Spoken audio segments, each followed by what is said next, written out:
Hey everybody, it's Jeremy here with Klein Energy Services. We got the Eager Beaver 2230 here. You've probably seen this machine rolling in our video, the most money we've ever spent.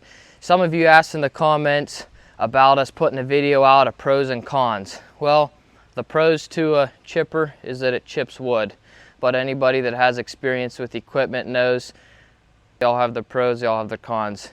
This one has a lot of pros to it. The pros are that they are a reliable chipper. They do well for what they are, but we're going to point out some of the cons. We've run 6 different Morbark chippers now, and so we got a little bit of experience over the years of where the weak links are. So we'll go around, we'll show you a few things. Some of them are just with this new model. Other ones are things we've experienced with other machines. So we'll walk around, show you what we've done to it. We'll show you on our old machine some of the weak points where it's all ripped out and things like that, and what we've done to reinforce this machine. So to start off, you guys may have seen us point out in our other video about the key. You couldn't close the door with this key. You have the key in, you cannot shut the door. So there is the hack. You whack it off. So we just took and cut, it's just a cat key. We cut it off, took our level down to where we can start the machine, close the door, and keep this free of any debris. So that's something simple we had to do there, but wouldn't have been too hard to make us a little bit bigger box here. Another thing, the remote controller modules were all bolted here. We relocated them inside the compartment. This is completely opened. If it was mounted on the side of the machine where they had it, you back up into a tree here and you're going to crunch this box up. So we found it very important to move that to a place that couldn't be damaged.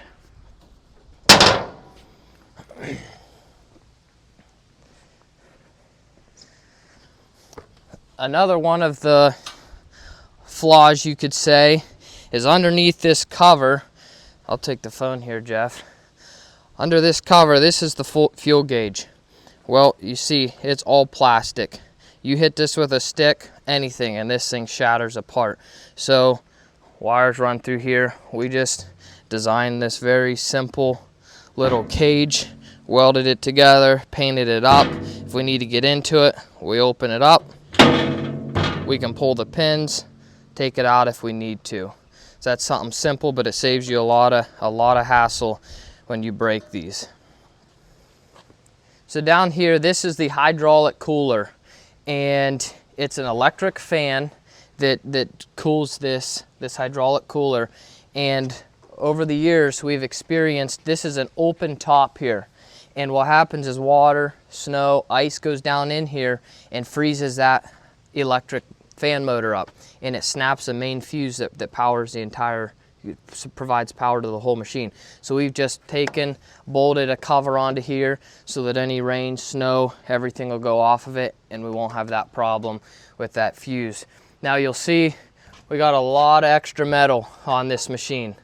As you're feeding logs into this, you come swinging around, it's a wood chipper. So you're taking an excavator, you've seen in our videos, we're just running wood through this thing. Well, when we're running into there, over time, all the thicker this plate is, it starts to bow this whole infeed and push everything out till it'll eventually, we have a machine that's completely round and has no more contour to it.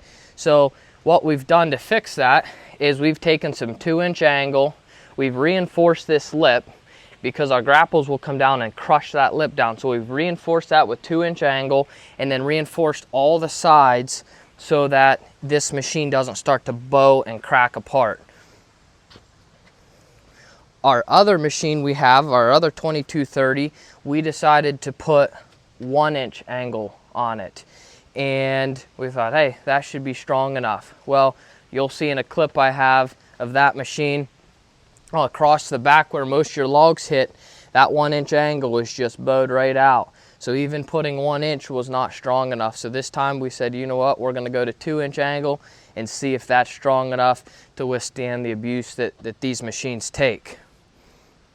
Now, as you'll see right in here, this is the adjustment for the Infeed chain.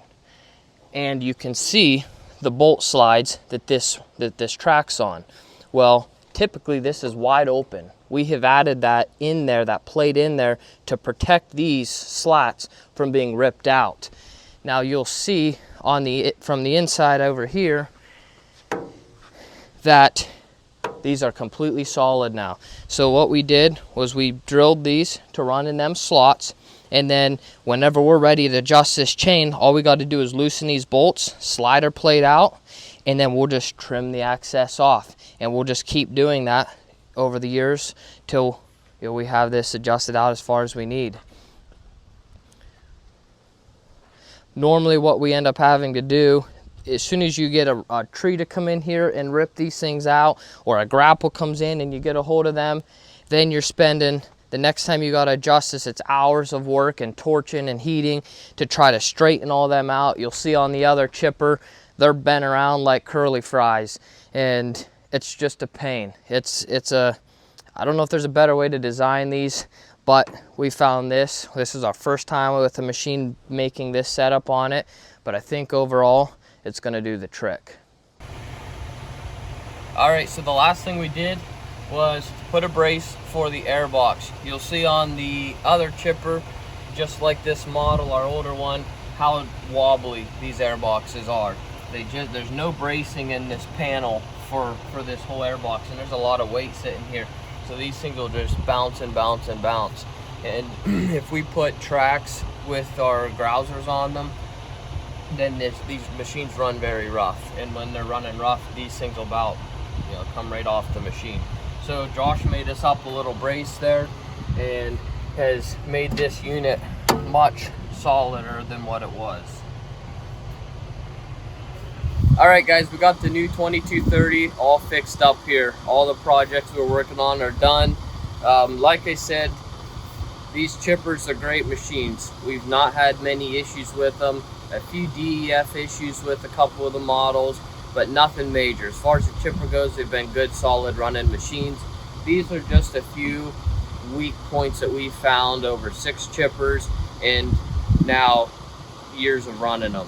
So hope you guys enjoyed it. Like, subscribe, put your comments down below. Let us know what you want to see next.